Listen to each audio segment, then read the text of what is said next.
شہزادہ صاحب کی کتاب کے مضامین مختصراً و مجملاً جہاں تک مجھ کو یاد ہیں ذیل میں ہیں۔ وہ مسیح علیہ السلام کو آسمان پر نہیں سمجھتے، بلکہ کہتے ہیں کہ اس جہان میں خدا نے ان کو چھپایا ہوا ہے، اور توفی کے معنی بھرنے کے کرتے ہیں، یعنی خدا نے ان کو بھر پا کر لوگوں سے کنارہ کر لیا مگر زندہ ہیں۔ وہ کہتے ہیں کہ دو حلیوں کا بیان جو احادیث میں ہے، سو چونکہ یہ ایک رویا اور کشف ہے، بس ممکن ہے کہ ایک ہی شخص کو انسان کئی مختلف صورتوں میں دیکھے۔ ایک وقت ہم اپنے دوست کو خواب میں کسی صورت میں دیکھتے ہیں، اور پھر اسی دوست کو کبھی خواب میں بصورت دیگر۔ وہ یہ بھی کہتے ہیں کہ صرف لفظ عیسیٰ یا مسیحی اگر احادیث میں ہوتا تو مسیح کی گنجائش تھی، لیکن ابن مریم سے اصل ہی کا آنا ثابت ہوتا ہے۔ وہ ہم بھی کہتے نہیں مسیح لایا، اصل لایا مگر بطور بروز۔ دیکھ لو اقتباس نام کتاب جس میں لکھے ہیں یہ تمام رموز۔ روحانیت کمل گاہے بر ارباب ریاضت چنا تصرف می فرمایت کہ فائل افعال شامی گردد، وہی مرتبہ را صوفیہ بروز می گویند و بعض برانند کہ روح عیسیٰ در مہدی بروز کند و نزول عبارت عظیم بروز است مطابق این حدیث لا مہدی الا عیسی ابن مریم۔ دیکھو صفحہ 52 کتاب اقتباس الانوار من۔ وہ یہ بھی کہتے ہیں کہ ہر ایک نبی کی شہادت نبی ہی دیتا چلا آیا ہے، جیسا کہ اخیر میں مسیح علیہ السلام کی شہادت ہمارے نبی صلی اللہ علیہ وسلم نے دی،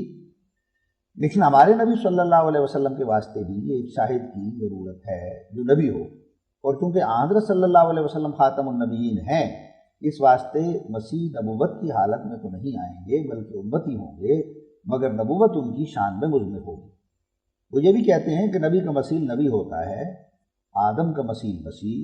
موسیٰ کا مسیح محمد مصطفیٰ صلی اللہ علیہ وسلم، ایلیا کا مسیح یحییٰ، بس مسیح کا مسیح بھی نبی ہونا چاہیے نہ کہ امتی۔ وہ یہ بھی کہتے ہیں کہ مسیح موعود کی علامت میں نے ایک نرالی وضع کی نکالی ہے، اور وہ یہ ہے کہ جب مسیح دعویٰ کریں گے تو میں ان کے والدین کو تلاش کروں گا، کیونکہ باپ تو اول سے ہی ندارت ہے اور ماں مر چکی ہے، بس اگر اس کے والدین ثابت نہ ہو سکے تو پھر اس کے مسیح ہونے میں کیا شک رہے گا۔ مسیح اسرائیلی کے دوبارہ آنے پر یہ دلیل قطعی پیش کرتے ہیں کہ اللہ تعالیٰ فرماتا ہے وجیہاً فی الدنیا والآخرہ، اور چونکہ مسیح نے اپنی زندگی عسرت اور ذلت میں گزرانی، اس واسطے وہ اس آیت کے مصداق نہیں ہو سکتے، کیونکہ وجاہت دنیاوی ان کو بالکل نصیب نہیں ہوئی، لیکن اس آیت کے مصداق بننے کے لیے خدا ان کو پھر ظاہر کرے گا، اور وجاہت دنیاوی یعنی سلطنت اور حکومت وغیرہ سب لوازمات ان کو حاصل ہوں گے۔ اور حضور علیہ السلام کی ذاتیات پر یہ نکتہ چینیاں کرتے ہیں کہ باوجود مقدرت کے حج نہیں کرتے، ہزاروں روپے کے انعامات کے اشتہارات دیتے ہیں لیکن حج کو نہیں جاتے، براہین کا بقیہ نہیں چھاپتے، آتم کی پیشگوئی غلط نکلی، اس کے رجوع کو ہم یقین نہیں کرتے، لیکرام کی پیشگوئی میں اس کے قتل ہونے کی تصریح نہیں، صرف نصب و عذاب کا جملہ ہے جس میں قتل ہونے کا بیان نہیں، اور وہ کہتے ہیں کہ اگر بالفرض یہ سچ ہی نکلے تو رہے نصیب الاکرام کہ وہ ایک کم حیثیت آدمی تھا، لیکن اس پیشگوئی کے سبب سے وہ برگزیدہ قوم گنا گیا، شہید کے خطاب سے ممتاز ہوا، اس کے پسماندگان کے واسطے ہزاروں روپوں کا چندہ ہوا، یہ ہوا وہ ہوا، اور وہ کہتے ہیں کہ اس قسم کی پیشگوئی تو اپنے حق میں چاہتا ہوں۔ کسوف خسوف کی حدیث موضوع ہے مسیح کی، اور مماثلت تو مرزا صاحب میں کچھ بھی نہیں، صرف ایک مماثلت ہے یعنی دشنامدہی۔ گورنمنٹ کی خوشامد، عربی تصنیفات کی بے نظیری کا دعویٰ ہی غلط ہے، کیونکہ قرآن کریم کے سوا یہ دعویٰ توریت و انجیل و زبور و احادیث نبوی نے بھی نہیں کیا، حالانکہ وہ بھی الہامی۔ راولپنڈی والے بزرگ کے حالات سے مرزا صاحب واقف تھے اور جانتے تھے کہ یہ شخص وہمی اور بزدل ہے، اس واسطے ان کے حق میں جھٹ پیشگوئی کر دی وغیرہ وغیرہ من الخرافات والہذیانات۔ خاکسار عبد المجید از لدھیانہ، محلہ اقبال گنج، 6 جون 1898۔ اب ہم حق کے طالبوں کے لیے ان بیہودہ اقوال کا رد لکھتے ہیں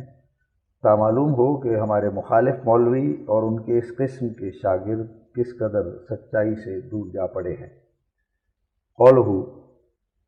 مسیح آسمان پر نہیں بلکہ اسی جہان میں خدا نے اس کو چھپایا ہوا ہے۔ اقول، یہ دنیا میں کسی کا مذہب نہیں۔ معلوم ہوتا ہے کہ ہمارے بعض مخالف مولوی اب آسمان پر چڑھانے سے نومید ہو کر اپنے فرضی مسیح کو زمین میں چھپانے کی فکر میں لگ گئے، مگر یاد رہے کہ کسی فرقہ متقدمین یا متاخرین نے یہ نہیں لکھا کہ مسیح کو اسی جہان میں خدا تعالیٰ نے چھپایا ہے۔ ہاں، مسلمان صوفیوں کے ایک گروہ کا یہ مذہب ہے کہ مسیح کا آسمان سے فرشتوں کے کاندھوں پر ہاتھ رکھے ہوئے نازل ہونا باطل ہے، لیکن یہ صورت ایمان بالغیب کے مخالف ہے، اور قرآن شریف میں اللہ تعالیٰ بار بار فرماتا ہے کہ جب فرشتے زمین پر اترتے نظر آئیں گے تو اس وقت دنیا کا خاتمہ ہوگا اور اس وقت کا ایمان منظور نہ ہوگا، اور فرماتا ہے کہ فرشتوں کو زمین پر اترتے دنیا کے لوگ ہرگز دیکھ نہیں سکتے، اور جب دیکھیں گے تو اس وقت یہ دنیا نہیں ہوگی۔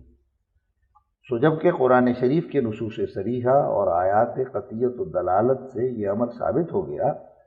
کہ فرشتوں کا نزول اس وقت ہوگا کہ جب کہ ایمان لانا بے فائدہ ہوگا،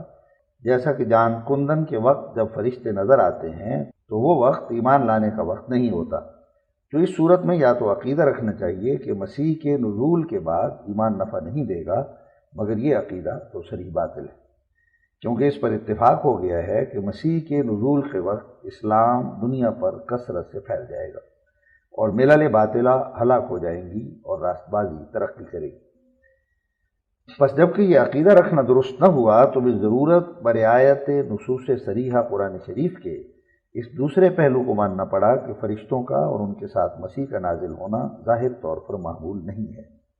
بلکہ بوجہ قرینہ بینہ نص صریح قرآن کے اس نزول کے تعویلی طور پر مانے ہوں گے، کیونکہ جسمانی طور پر حضرت عیسیٰ کا آسمان سے فرشتوں کے ساتھ نازل ہونا نص صریح قرآن سے مخالف اور معارض پڑا ہے۔ یہی مشکل تھی جو اکابر اسلام کو پیش آئی، اور اسی مشکل کی وجہ سے امام مالک رضی اللہ عنہ نے کھلے طور پر بیان کر دیا کہ حضرت عیسیٰ فوت ہو گئے ہیں، اور اسی وجہ سے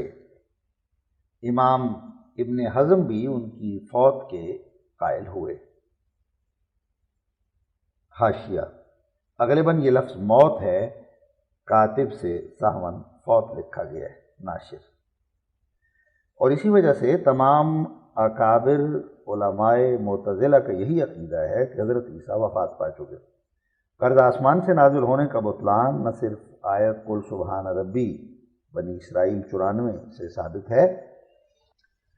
بلکہ یہ تمام آیتیں جہاں لکھا ہے کہ جب فرشتے نازل ہوں گے تو ایمان بے فائدہ ہوگا اور وہ فیصلے کا وقت ہوگا، نہ بشارت اور ایمان کا وقت، بلند آواز سے پکار رہی ہیں کہ حضرت عیسیٰ کا آسمان سے فرشتوں کے ساتھ اترنا سراسر باطل ہے،